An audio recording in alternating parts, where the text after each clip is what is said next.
Tunisia, March 1943. A German sentry named Hans Weber is crouching in a foxhole. He's a veteran. He's fought the British. He's fought the Americans, and he knows the sounds of the desert. But tonight the silence isn't peaceful. It's heavy. He doesn't know it yet, but the men moving toward his line aren't there to capture ground. They aren't there to shout commands. They are there to harvest souls, and they are carrying a weapon that will scare the Wehrmacht more than a Sherman tank. You have to understand the German mindset at this specific moment. This is the Afrika Korps. These men were hard. They were disciplined. They looked down on everyone who wasn't them. When they heard they were facing colonial troops from India, they laughed. They wrote them off as untrained militia. German intelligence actually listed these units as low priority. They were worried about Montgomery's tanks. They were worried about American artillery.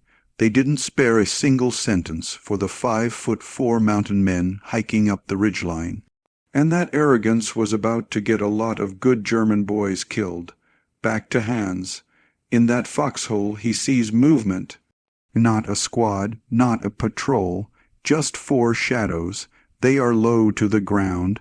They are moving fast. But here is the thing that freezes his blood. They aren't making a sound, not a boot scrape on rock, not a canteen rattle. Hans raises his Mosser rifle. He has a clear shot, but he doesn't take it. Why? Because the lead shadow turns and looks right at him. Hans realizes in that split second he knows I'm here, and he's letting me live. The shadows vanish behind the German lines. Hans thinks he's lucky. 5 minutes later, the screaming starts. It's not a battle cry. It's the sound of panic in the rear echelon. By morning, Hans learns the truth. His corporal's 30 yards down the line, gone, his throat opened with surgical precision. The ammunition dump sabotaged. The shadows were gone before the first flare even hit the sky. This was the Wehrmacht's introduction to the Gurkha, and the war just changed. Now, if you enjoyed deep dives into military history that respects the men on the ground, do me a favor and like this video. It helps us preserve these stories. Now ask yourself, why were the Germans so rattled? They had faced commandos. They had faced the French Foreign Legion. It was the size difference to a German soldier raised on propaganda about the Aryan master race. Physical stature equaled combat prowess. They expected giants. Instead, they got men who stood shoulder high to a Bavarian farm boy. But it was the equipment that terrified the most. The British had bayonets. The Americans had crowbars. The Gurkhas carried the kukri, an 18-inch forward curving blade that is top-heavy. It's designed for chopping wood, clearing brush, and removing heads. We found a letter from a German soldier named Anton Richter. He wrote home saying, "We call them the little devils. You don't hear them, you just wake up and your bunkmate is dead. It is better to face a tank. You can hear a tank." Let me tell you about a specific tactic the Gurkhas used that drove the Germans to the brink of insanity. It's called the boot check. At night in the desert, everyone looks the same. Shadows are shadows. So how do you tell friend from foe in absolute pitch blackness without speaking? The Gurkhas realized the Germans wore jackboots or high lace boots tied a specific way. The British and Indian troops laced their gaiters differently. So a Gurkha would crawl into a foxhole completely silent and feel the sleeping soldier's boots. If the laces felt British, he moves on. If the laces felt German, that soldier never woke up. Think about the psychological toll it takes on a man. You can't sleep. You can't close your eyes. You know that someone might be crawling towards you right now. Just to feel your shoelaces, that level of stress breaks armies faster than artillery. By late 1942, the German High Command couldn't ignore the reports anymore. General Rommel was no fool. He saw the casualty reports coming in from the sectors held by the Indian 4th Division. A confidential memo went out to unit commanders. It essentially said, "Stop treating these men as colonial militia. Treat them with the same caution you would treat the British Guards or our own paratroopers. That is a massive admission of failure from a regime obsessed with racial superiority." At Ruwayzat Ridge, a German battalion slammed into the Gurkha lines. They expected them to break. They expected them to surrender once they were flanked. That's what the manual said inferior troops do. Instead, the Gurkhas threw down their rifles and drew their knives. A German officer reported that when his men saw the steel flash, the charge faltered. It wasn't a firefight anymore. It was a brawl. The Gurkhas took 100% casualties in that sector. They didn't retreat 1 inch. And this is where the German respect began to form. You see, soldiers know the truth. Politicians talk about ideology. Soldiers talk about courage. And the Germans realized these men aren't fighting for the King of England. They are fighting for their own honor. The war moved to Italy. If you think the desert was bad, the mountains were worse. This was defensive warfare at its peak. The Germans had dug into the Gothic line. They had the high ground. They had the machine guns. The terrain was impassable. Vertical cliffs, loose shale. No American or British unit could move up those slopes without being slaughtered. So the Allied commanders looked at the maps, looked at the mountains, and sent in the boys from the Himalayas. The 1st Battalion, 9th Gurkha Rifles, was tasked with taking a hill that the Germans considered secure. The Germans were sleeping soundly. They had guards on the paths, but they didn't guard the cliffs because no human could climb that. At night, the Gurkhas didn't use the paths. They climbed the sheer rock face in the dark with weapons. When the sun came up, the Germans looked out of their bunkers, expecting to see empty slopes. Instead, they saw hundreds of Gurkhas sitting on the rocks, cleaning their rifles, looking down at them. The position fell in 20 minutes. There is a myth that Gurkhas never took prisoners, that they were bloodthirsty savages. German propaganda tried to push this narrative to make their own soldiers fight harder. They told their men, if you surrender to the Indians, they will eat you. The reality was far more damaging to the German world. When German soldiers were captured by Gurkhas, they weren't tortured. They were treated with a strict professional indifference.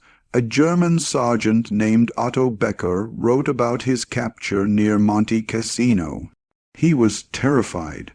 He saw the kukri on his captor's belt and thought, "This is it." He started trembling. The Gurkha looked at him, laughed, sheathed his knife, and offered him a cigarette. He said in broken English, "War finished for you." "You lucky." Becker wrote that he felt ashamed.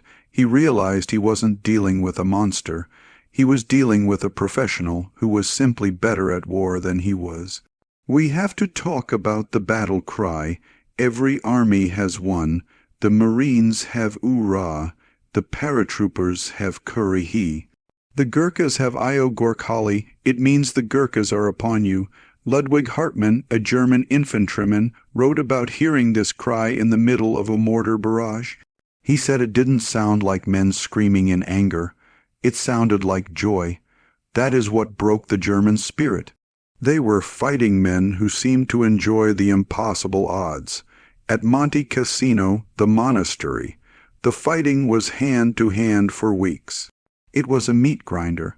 The Germans held on with a fanaticism that is hard to overstate. They were the best defensive fighters in the war. But for every German who was willing to die for the fatherland, there was a Gurkha willing to die Because his grandfather had done it. His father had done it, and he wasn't going to be the one to break the chain. A German officer captured there said, "I can fight the British. I can fight the Americans. They fight for ground, but these men, they fight as if death is a promotion." Now here is the strange part of war, the part that Hollywood doesn't always get right. When you fight someone who is truly formidable, you stop hating them. You start respecting them. Let's go back to Hans Weber. He survived the war. He went back to a Germany that was in ruins. He rebuilt his life, but in 1958 he gave an interview to a local paper. The reporter asked him about the Americans, the Russians, the French. Hans shrugged. Then the reporter asked who was the best. Hans didn't hesitate. He said, "The little men from the mountains, the Gurkhas." He told the reporter, "I didn't hate them. I admired them. They did exactly what a soldier is supposed to do. No politics, no complaining, just efficiency. If Germany had one division of Gurkhas, maybe the outcome in Russia would have been different." That is the highest praise a German soldier could give. We need to put a number on this bravery. You know, the Medal of Honor. The British equivalent is the Victoria Cross. It is incredibly hard to earn. Most are awarded posthumously. In World War II, Gurkha regiments earned 10 Victoria Crosses. Think about that, 250 zeros, 0 men served. But the density of heroism in these units was mathematically higher than almost any other Commonwealth force. Take the story of Rifleman Ganju Lama in Burma, not against Germans, but against the Japanese, who were equally feared. He took out 2 enemy tanks with a Piat anti-tank gun, while he had a broken wrist and 2 other wounds. He crawled forward toward the tanks. The Germans in Italy heard rumors of these things. They heard the stories from the other theaters. It created a psychological cage. When a German unit heard they were rotating to a sector held by the Gurkhas, morale dropped instantly. They knew there would be no quiet nights. There is a deep cultural reason why the Gurkhas broke the Wehrmacht's brain. The German military tradition was Prussian. It was rigid. It was top-down order above all. The Gurkha tradition is tribal. It is based on at honor. If a German officer dies, the unit might freeze waiting for orders. If a Gurkha officer dies, the riflemen just get angrier. They don't need orders to attack. They need orders to stop attacking. The Germans couldn't calculate for that variable. You can predict tactics. You cannot predict ferocity, and remember, these men weren't fighting for their own homes. Kathmandu wasn't being bombed. They were volunteers. This confused the Germans the most. Why die for the British? The answer the Gurkhas gave was always the same. Because I gave my word to a German generation that watched their own leaders break treaties and lie repeatedly. That kind of simple integrity was blinding. This wasn't just a World War II story. This spirit didn't die in 1945. In the Falklands, the Argentinians surrendered in droves when they heard the Gurkhas were coming. In Afghanistan, the Taliban avoided sectors held by the Royal Gurkha Rifles. Even Prince Harry, who served with them, said there is no safer place to be than standing next to a Gurkha. But the Germans were the first modern mechanized army to really test that steel, and they shattered against it. Hans Weber ended his letter to his brother in 1944 with a warning. He said, "I pray you do not see them. If you see the knife, it is already too late. Just pray. The war ended. The bunkers were filled and the desert wind covered the tracks." But in the regimental histories of the German army, there is a permanent scar left by the boys from Nepal. They proved that technology, heavy armor, and racial theories are nothing compared to the human spirit when it is disciplined and fearless. If you believe that warrior spirit matters more than the flag on the shoulder, you're in the right place. We cover the stories that history books sometimes glaze over. I've got another video right here about how American Marines earned the respect of the Japanese. It's a similar story of enemies becoming admirers. Click that one next. It's a powerful watch. I'll see you there.